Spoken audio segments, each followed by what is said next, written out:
motives. Patuloy po tayong magtiwala sa ating pong motibo sa ating pong Panginoon. Yung may malinis na motibo, hindi po yung negatibong motibo. Kapag malinis, syempre, yun po ay nais at gusto at iyon yung kalooban ng ating pong Panginoon. Pangalawa, trusting God can purify every action, every action, every word, and thoughts. Panatilihin po natin ang ating mga kilos sa harapan ng ating pong Panginoong Diyos. Even sa ating pong mga taong nakapaligid po sa atin. Dahil nakikita ng Diyos kung ano po yung ating pong iniisip, sinasalita, at ginagawa. Trusting God can extend our limitation. Maaaring ang ating limitasyon ay may hangganan, hanggang dito lang, pero ang limitasyon ng Panginoong Diyos ay meron pong extension. Pag naman po dumating yung puntong pati yung ating pong paglilingkod sa ating pong Panginoon, ay bigyan po natin ng limitasyon. Yung paglilingkod sa ating pong Panginoon, wala po yung limit. Tuloy-tuloy po yan. Hindi po tayo titigil. At teka muna, maglilingkod ako ngayon, sa susunod. Hindi po ganun. Meron po tayong extension sa paglilingkod sa ating pong Panginoon. Kaya hindi tayo dapat matakot, hindi po tayo sumuko, bagkos lalo pa po tayong kumilos ayon po doon sa limitasyon ng ating pong Panginoong Diyos. Ibigay po natin ang lahat sa Kanya at lalong magtiwala sa Kanya pong magagawa.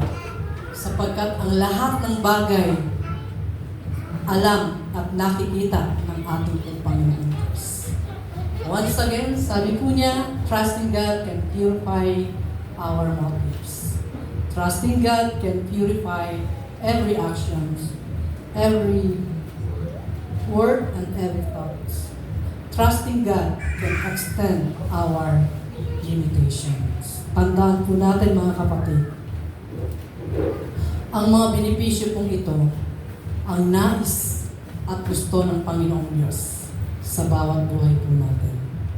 Kaya huwag po tayong susuko. Pag sumuko po tayo, hindi po tayo magtatagumpay. Pero kapag tayo po ay nagpatuloy, meron po tayong pag-asa. Meron po tayong mararating sa ating pong Panginoon.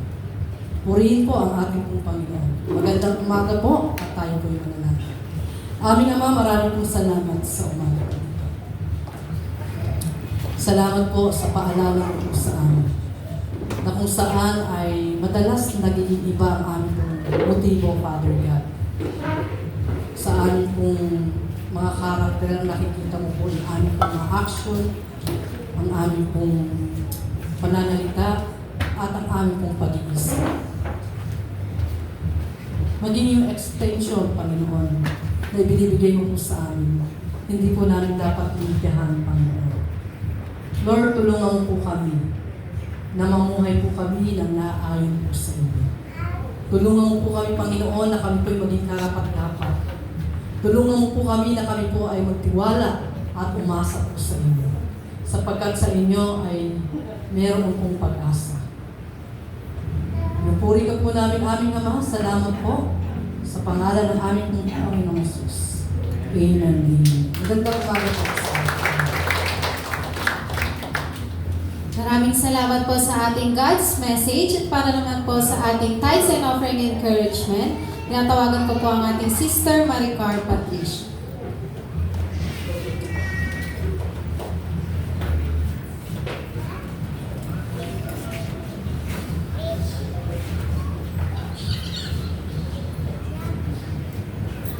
Para po sa ating pong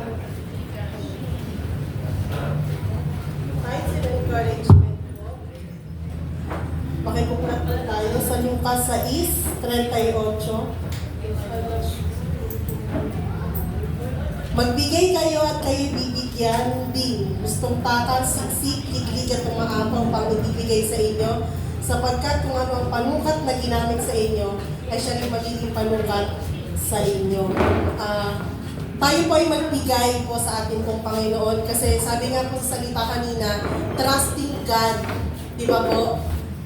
Benefit sa ating pong motive, sariling motive, sa ating every action, every word, every thought. Gayun din po yung trusting God sa, ano po yung pangatlo po? Trusting God sa ating pong extend our limitation.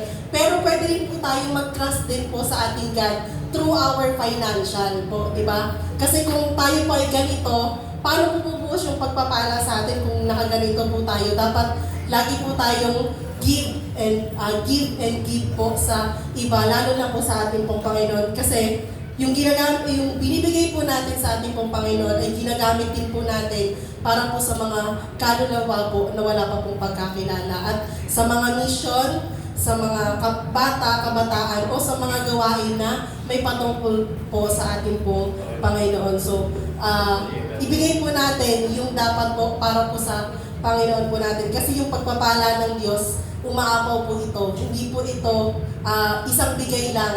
Buhos po ito na hindi po natin inaasahan. Yun lang.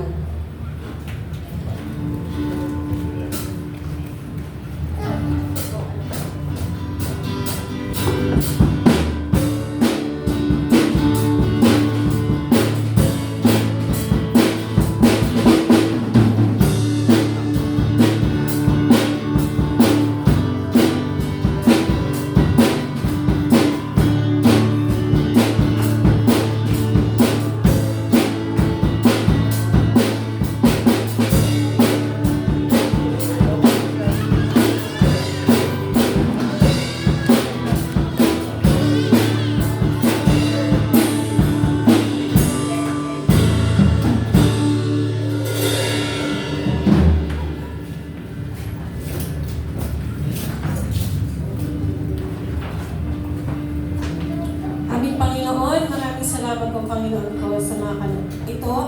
Maraming salamat Panginoon, kami nagkaroon ng pagkakataon makapagbigay sa iyo. Dinadalangin namin Lord, ang mga pagpapalang ito Panginoon ay makatugon Lord sa pangailangan ng iyong bahay sambahan Panginoon. At patuloy na puspusin ang bawat isang Panginoon ng puso Lord na handa magbigay, maglingkod Panginoon sa aming puso at isip, salita at sa gawa. Maraming salamat Panginoon.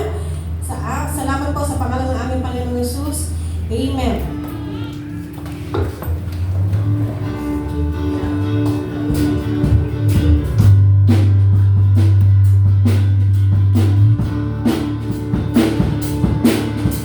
Para naman po sa Finance Project ng Piso mula sa puso.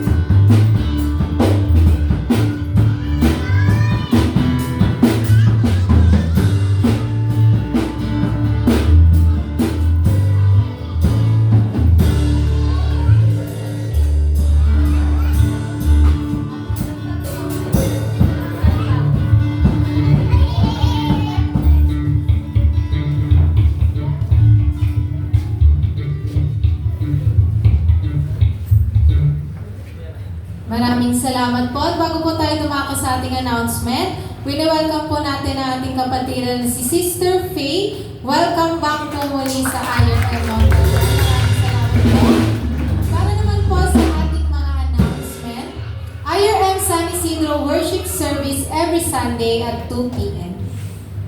Midweek Service and Prayer Meeting, June 26, 2025, 7 p.m. Ating pong speaker, Sister Cristita Barza. Worship leader, Brother John. Testimony, Brother Albert Jacinto. Usher, Sister Judith Bourbon.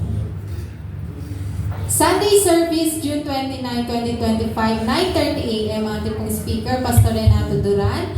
Presider, Brother Ray Lozada. Opening prayer, Brother Boy Adriano. Worship leader, Sister Mary Joy Tuquero. Tithes and offering encouragement, Brother Ray Acosta. Ating pong usher ay si Brother Reynan Lozada. At ating pong flower sponsor, Patricio Family.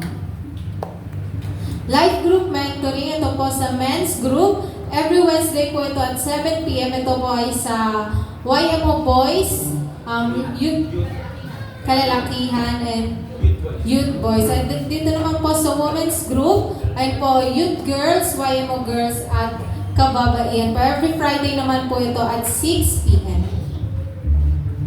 LCC meeting after Sunday service, mamaya po ito. Para naman po sa ating Aita Community Mission every Saturday at 8 a.m. Meron po tayong Kids Saturday class at Adult Worship Service. Be a blessing to the next generation. We are looking for generous sponsor to support our growing kids ministry.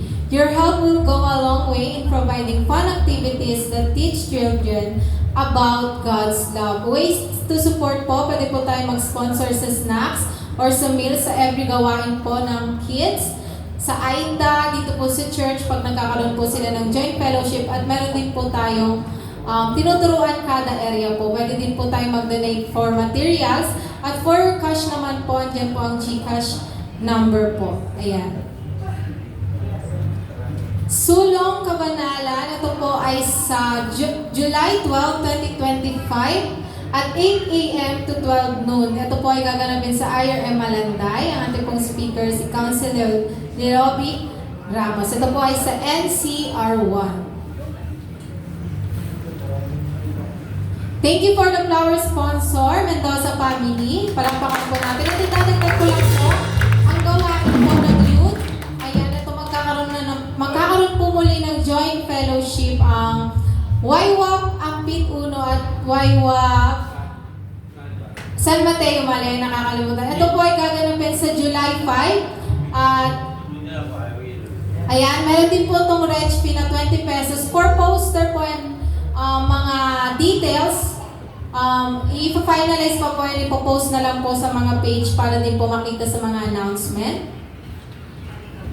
Para naman po sa ating closing song, tinatawagan ko po ang ating. Sige po, para po sa ating pong pagwawakas, tayo po'y muling magpuri at gumawin po sa ating pong Panginoon. Wala po natin na wonder him. Puri Lord na, ikaw lamang po Panginoon po rin nataas.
Dalangin po namin, Panginoon, ang bawat isa na narito ay patuloy pong pagpalain.